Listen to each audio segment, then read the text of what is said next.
नमस्कार दोस्तों, मैं ज्योतिर्विद श्याम सुंदर शर्मा स्वागत करता हूं आप सबका। आज हम अध्ययन करेंगे इस वृश्चिक लगन की कुंडली का।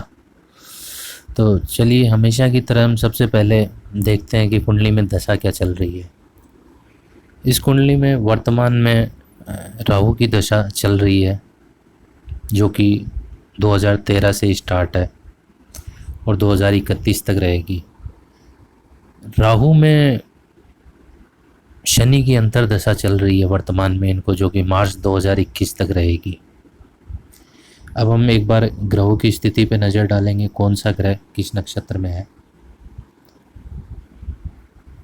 लगन ज्येष्ठा नक्षत्र का है, सूर्य पूर्वाषाढ़ा नक्षत्र का है, चंद्र पूर्वा फाल्गुनी नक्षत्र का है, मंगल धनिष्ठा नक्षत्र का है, बुध उत्तराषाढ़ा नक्षत्र का है, गुरु अनुराधा नक्षत्र का है, शुक्र उत्तराषाढ़ा नक्षत्र का है, शनि स्वाति नक्षत्र का, राहु आद्रा नक्षत्र का है, केतु मूल नक्षत्र का है। राहु केतु सदैव वक्री रहते हैं। अब हम आते हैं लगन कुंडली पे और कुंडली का विश्लेषण स्टार्ट करते हैं। ये वृश्चिक लगन की कुंडली है, तो पहले आपको कुछ वृश्चिक लगन के बारे में बता दूं। वृश्चिक लगन काल पुरुष की कुंडली में 8वें घर में पड़ता है और ये एक दीर्घ बड़ी राशि है। तो जब भी लगन में दीर्घ राशि हो और लगन में आकार में बड़ा प्लेनेट बैठा हो, बृहस्पति और शनि जैसा, तो जातक का जो सिर का जो ऊपरी भाग है, आंखों से ऊपर का हिस्सा, वो बड़ा होता है, क्योंकि बृहस्पति बड़ा प्लेनेट और लगन में राशि भी दीर्घ राशि।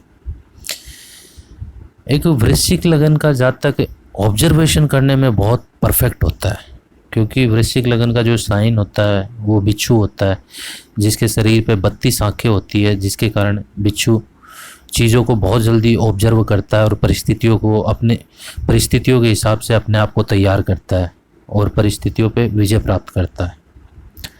वृश्चिक लगन में अगर मंगल बलशाली हो कुंडली में, तो जातक चाहे जितनी संकट से भरी हुई परिस्थितियां हो, वो उन पे विजय प्राप्त कर लेता है। एक वृश्चिक लगन के जातक के अंदर काम वासना बहुत होती है, जिसके कारण से उसके चरित्र पतन की संभावनाएं बहुत ज़्यादा हो जाती हैं। यहाँ पे लगन में बृहस्पति बैठा हुआ है ज्येष्ठा नक्षत्र का, तो ये कुंडली बोलती है कि इन जातक के बड़ा भाई नहीं होगा, ये स्वयं बड़े भाई होंगे।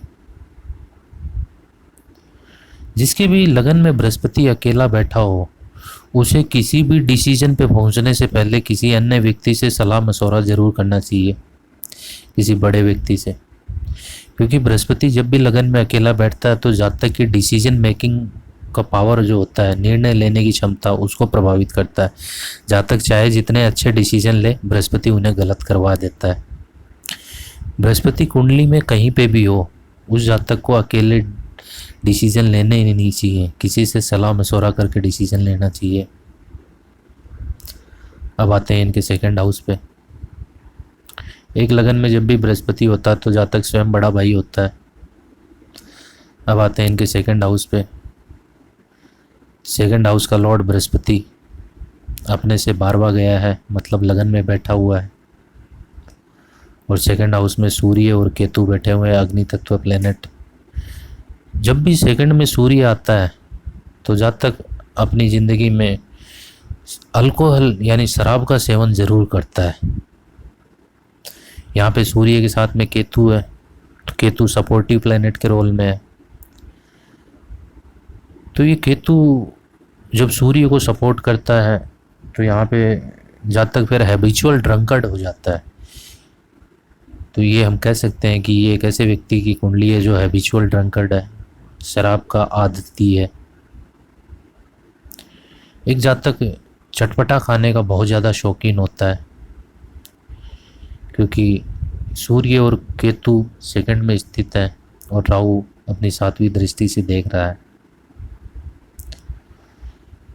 जातक बोलने में बहुत ज़्यादा प्रैक्टिकल होता है। किसी के अगर सेकंड हाउस में सूर्य हो तो ऐसा जातक बोलने में बहुत ज़्यादा प्रैक्टिकल होता है। ये भी होंगे निश्चित तौर पे। किसी के भी सेकंड हाउस में केतु हो तो उस जातक को अपने दांतों की आरसीटी करवानी पड़ जाती है। जैसे ही सेकंड में केतु आता है तो जातक को आरसीटी करवानी पड़ती है दांतों की। यहाँ पे उच्च का केतु है तो ये संभावनाएं बहुत ज़्यादा बन रही है कि इन्हें अपने दांतों की आरसीटी करवानी पड़ेगी, क्योंकि काल पुरुष की कुंडली में सेकंड हाउस का लॉर्ड बनता है शुक्र, और केतु शुक्र का शत्रु होता है। क्योंकि केतु बृहस्पति का मित्र होता है तो शुक्र का ऑटोमेटिक शत्रु हो जाएगा। तो इसलिए जब भी वो शुक्र के घर में आएगा, शुक्र को नुकसान पहुंचाने की कोशिश करेगा। दांतों का कारक ग्रह शुक्र होता है, ना कि मंगल। दांतों को यूज करने का जो तरीका है वो मंगल होता है, क्योंकि दांत काटने के काम आता है। मंगल धारदार हथियार और धार रखने वाली चीज़ों को रिप्रेजेंट करता है। तो दांतों को हम काटने के उपयोग में लेते हैं, खाना काटने के उपयोग में। तो जो दांतों को यूज करने का तरीका है ना, वो मंगल है। दांत केमिकल से बने हुए होते हैं, केमिकल का कारक ग्रह शुक्र होता है। तो जब भी शुक्र के घर में केतु आएगा तो वो दांतों की आरसीटी करवाएगा ही करवाएगा। अब आते हैं इनके थर्ड हाउस पे। थर्ड हाउस में मंगल उच्च का है, लग्नेश भी है। जब हम चंद्र लगन से थर्ड हाउस को देखते हैं तो वहाँ पे उच्च का शनि बैठा हुआ है। तो पराक्रम में तो इनकी कोई कमी छोड़ेगा नहीं है। एक इनके छोटा भाई भी होना चाहिए, लेकिन उससे बढ़ेगी नहीं जातक की। छोटा भाई से तो छोटे भाई से इनका शत्रुवत रवैया होगा। यहाँ पे शुक्र और बुध भी स्थित हैं, तो निश्चित रूप से इनके किसी के थर्ड हाउस में अगर मंगल बुध हो तो जातक के घर के आसपास कोई सीए रहता है, और थर्ड हाउस में अगर शुक्र हो तो जातक के घर के पास में कोई ब्राह्मण भी रहता है। यहाँ पे थर्ड हाउस का लॉर्ड 12वें घर में गया है तो इनके घर में कोई लेफ्ट हैंड यूज करने वाला भी होगा। और पड़ोसी का कारक ग्रह थर्ड हाउस में ही बैठा हुआ है बुध, और थर्ड का लॉर्ड 12वें चला गया है तो इनके पड़ोसी तो अच्छे नहीं होंगे, निश्चित रूप से अच्छे नहीं होंगे। अब आते हैं इनके फोर्थ हाउस पे। फोर्थ हाउस का लॉर्ड 12th हाउस में गया है, उच्च का है, तो इसलिए इनका घर बड़ा होगा। और 12वें घर में गया है तो इसलिए जो इनका मकान है, जब भी फोर्थ लॉर्ड 12वें घर में जाता है तो जातक का जो मकान होता है वो कॉर्नर का मकान होता है। माता से इनके वैचारिक मतभेद रहेंगे, लेकिन माता का सुख इन्हें पूरा रहेगा, क्योंकि चंद्र 10th हाउस में बैठ के, जो माता का कारक ग्रह है चंद्र 10th हाउस में बैठ के 4th हाउस को देख रहा है, तो माता का सुख इन्हें पूरा रहेगा। माता की उम्र अच्छी खासी रहेगी। शुक्र चौथे से 12वें मतलब तीसरे घर में आके मंगल से डैमेज भी हो रहा है, तो इन्हें वाहन का सुख मिलने में दिक्कतें पैदा होंगी। वाहन का सुख इनके लिए आसानी से अवेलेबल नहीं होगा। अब आते हैं 5th हाउस पे। जब भी बृहस्पति 5th हाउस को देखता हो और बृहस्पति पंचमेश भी हो तो जातक के 3 संतान होती हैं। तो इन्हें संतान का सुख तो रहेगा, क्योंकि बृहस्पति अपने घर को देख रहा है, वो 5वीं दृष्टि से देख रहा है, तो संतान का सुख तो इन्हें भरपूर रहेगा। 5वां घर एजुकेशन का हाउस होता है, स्कूली शिक्षा का, तो इनकी स्कूली शिक्षा भी अच्छी रहेगी, अच्छी हुई होगी। आते हैं इनके छठे घर पे। छठे घर का लॉर्ड मंगल उच्च का हो गया है। चंद्र लगन से भी छठे घर में मंगल बैठा हुआ है, तो या तो इनके 1 मामा या फिर 3 मामा होंगे।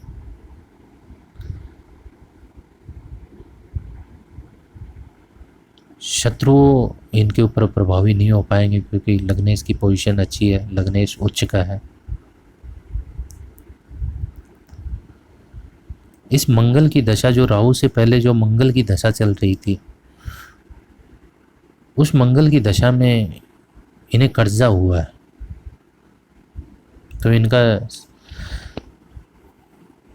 आगे जिक्र करूंगा कि वो कर्जा क्यों हुआ।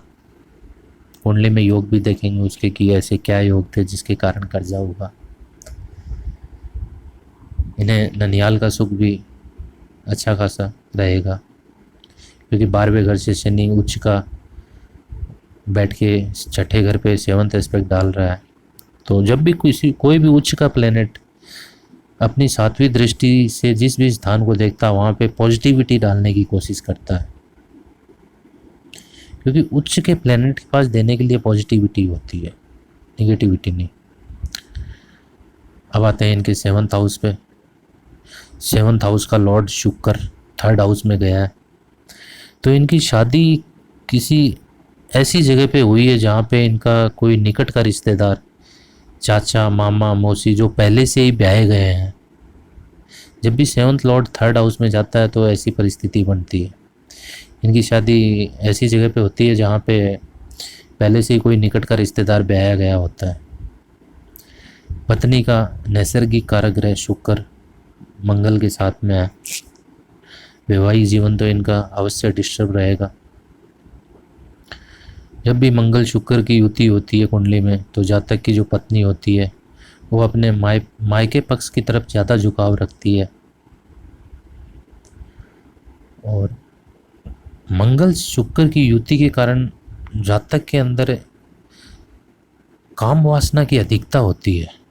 जब भी कुंडली में मंगल शुक्र की युति हो तो जातक के अंदर काम वासना की अधिकता होती है। अब आते हैं 8th हाउस पे। 8th हाउस में उच्च का राहु बैठा हुआ है। 8th हाउस जो कि विवाह के सुख का स्थान है, उस स्थान में राहु जैसा प्लेनेट उच्च का बैठ जाए तो वो विवाह के सुख का नाश करता है। मैंने आप लोगों को पहले भी बताया कि 3रा, 6ठा, 8वां, 11वां और 12वां ये घर ऐसे हैं जहाँ पे नीच के प्लेनेट योग कारक होते हैं और उच्च के प्लेनेट अकारक होते हैं। एक तो राहु वृश्चिक लगन के लिए पहले से ही अकारक प्लेनेट होता है। जब यहाँ पे उच्च का होके बैठ गया 8वें घर में तो ये विवाह के सुख का नाश करेगा। दूसरी चीज़, 8वां घर आयुष्य का घर होता है, तो 8वें का लॉर्ड बुध 3rd हाउस में जाके मंगल से डैमेज हो रहा है। आयुष्य का कारक ग्रह 12वें घर में जाके उच्च का हो गया। इस शनि के लिए अच्छी स्थिति नहीं है 12वें घर में उच्च का होना। आयु इनकी मध्यम है। 4th, अब आते हैं 9th हाउस पे। 9th हाउस में चंद्रमा की कर्क राशि है, तो 9th लॉर्ड चंद्रमा अपने से आगे वाले घर में जाके भाग्य की वृद्धि कर रहा है सिंह राशि में। वैसे सिंह राशि का चंद्रमा अच्छा नहीं होता, क्योंकि चंद्रमा जल तत्व प्लेनेट है और सिंह राशि अग्नि तत्व राशि है। ये चंद्रमा पावरलेस है, लेकिन फिर भी अपनी तरफ से जितनी कोशिश कर सकता करेगा भाग्य को मजबूत करने की, क्योंकि अपने से आगे वाले घर में जा रहा है। और बृहस्पति अपनी 9वीं दृष्टि से भाग्य स्थान को भी देख रहा है, तो बृहस्पति की दशा में इनका भाग्य उफान पे रहेगा। बृहस्पति की दशा इनकी ज़बरदस्त जाएगी। अब आते हैं इनके 10th हाउस पे। 10th हाउस का लॉर्ड सूर्य धनु राशि में गया है और साथ में केतु भी है, सपोर्टिव प्लेनेट। एक तो इनके पिताजी समाज में बहुत जाने माने व्यक्ति होंगे, निश्चित रूप से बहुत जाने माने। और लगन में चंद्रमा बैठा हुआ है तो इनके पिताजी का चेहरा है वो गोल होगा। 10th हाउस से प्रोफेशन का भी होता है, तो जब भी 10वें 2nd हाउस में जाता है तो जातक को व्यापार करना चाहिए।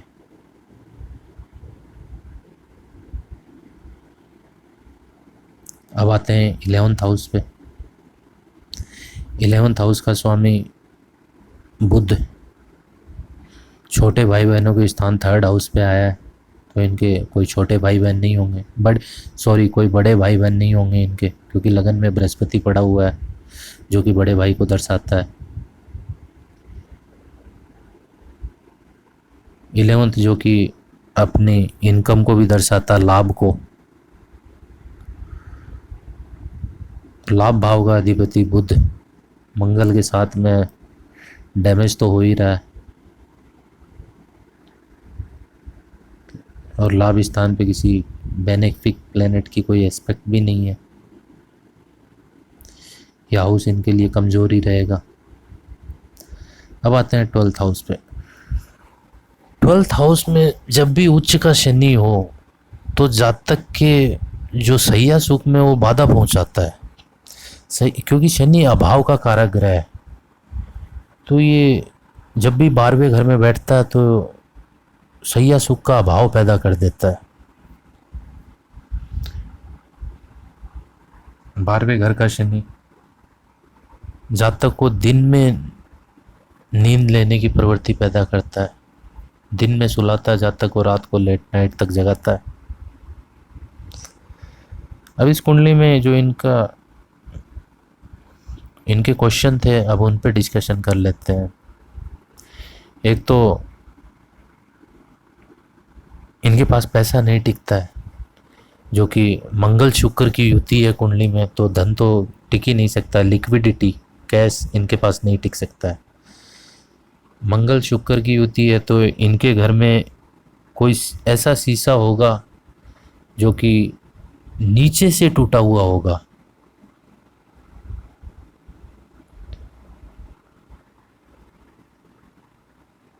अब एक तो इस कुंडली में सट्टेबाजी के योग भी बन रहे हैं, तो पहले उस योग पे डिस्कशन कर लिया जाए। देखिए, कुंडली में जो सेकंड लॉर्ड है बृहस्पति, उसका नक्षत्र स्वामी बनता है शनि। सेकंड लॉर्ड जो होता है वो अपने धन को रिप्रेजेंट करता है, और सेकंड लॉर्ड का जो नक्षत्रपति है शनि, उसको राहु 8वें घर में बैठ के देख रहा है। तो राहु ने सेकंड हाउस से संबंध कर लिया और सेकंड हाउस को भी देख रहा है। जब राहु आर्थिक रूप से नुकसान करता है तो राहु अपने तरीकों से ही करता है, गलत काम में पैसे लगवा के। तो इनके पैसे जो हैं वो गलत काम में जाते हैं, सट्टेबाजी, गैम्बलिंग, इन सब चीज़ों में। तो ये जब भी राहु 8वें घर में पावरफुल होके सेकंड लॉर्ड से संबंध करे या सेकंड हाउस को देखे, तो एक सट्टेबाजी करने का योग होता है। तो और राहु इस कुंडली के लिए अकारक प्लेनेट है, तो इन्हें सट्टेबाजी में लॉस ही होगा, बेनिफिक प्लेनेट नहीं है। एक तो जो सेकंड लॉर्ड गुरु का नक्षत्र स्वामी, वो भी 12वें घर में चला गया है, तो वो धन का व्यय करवाएगा। ऊपर से राहु 8वें घर में बैठ के सेकंड हाउस को भी देख रहा है और शनि को भी देख रहा है, तो बहुत ही बुरी तरीके से इन्हें सट्टेबाजी में नुकसान पहुंचाएगा। जब इनसे बातचीत हो रही थी तो इन्होंने मेरे को एक्चुअल स्थिति बताई। इन्होंने बताया कि बहुत कम मौके ऐसे आते हैं जब ये सट्टेबाजी में पैसे जीतते हैं, अधिकतर मौके पे ये लॉस में ही रहते हैं। फिर मैंने इनसे पूछा कि फिर भी आप खेलते क्यों हैं, तो इन्होंने कहा कि सब आदत लगी हुई है खेलने की। वर्तमान में इनको राहु की दशा चल रही है। राहु की दशा इनके लिए बहुत ख़राब है, अच्छी नहीं है। लेकिन कोई भी दशा न तो पूर्णतया खराब होती है न पूर्णतया अच्छी होती है। राहु को रिप्रेजेंट करने वाला जीव है वो सर्प होता है, सांप, जो कि टेढ़ा मेढ़ा चलता है बल खाते हुए।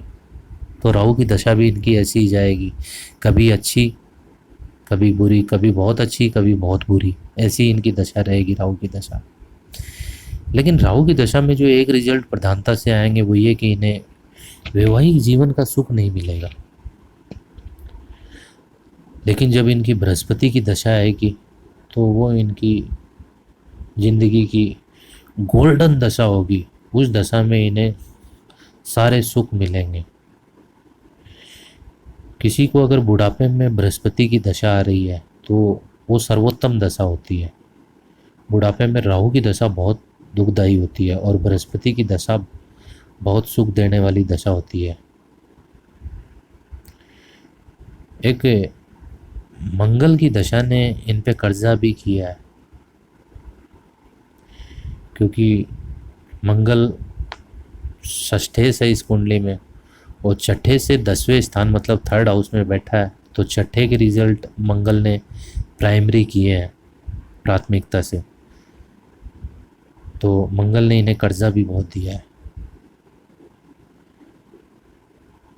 और राहु की दशा भी इनकी इतनी अच्छी नहीं है कि जो कि इन्हें मानसिक रूप से सुकून दे सके। पहले चीज़ तो इन्हें राहु की कुछ रेमेडीज़ का वो करनी चाहिए। शमशान भूमि में अगर कोई भैरव जी का मंदिर है तो वहाँ पे इन्हें दिए जलाने चाहिए।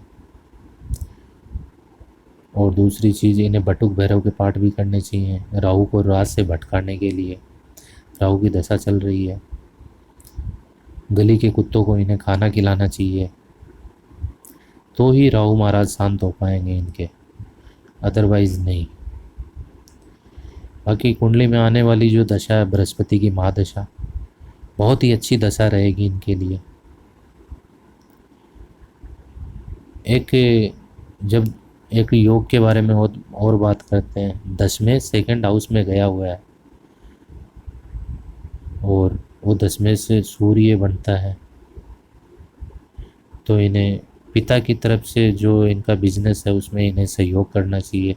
स्वतंत्र रूप से इन्हें अभी मैं कोई व्यवसाय करने की सलाह नहीं दूंगा, क्योंकि दशा अनुकूल नहीं है। ये पिता के व्यवसाय में सहयोग करें तो इनके लिए ज़्यादा बेहतर होगा। बाकी ऐसा इस कुंडली में कुछ विशेष है नहीं अभी राहु की दशा में कुछ कहने के लिए। बृहस्पति अच्छा है। चलिए फिर मिलते हैं किसी अगली कुंडली के साथ में, तब तक के लिए धन्यवाद।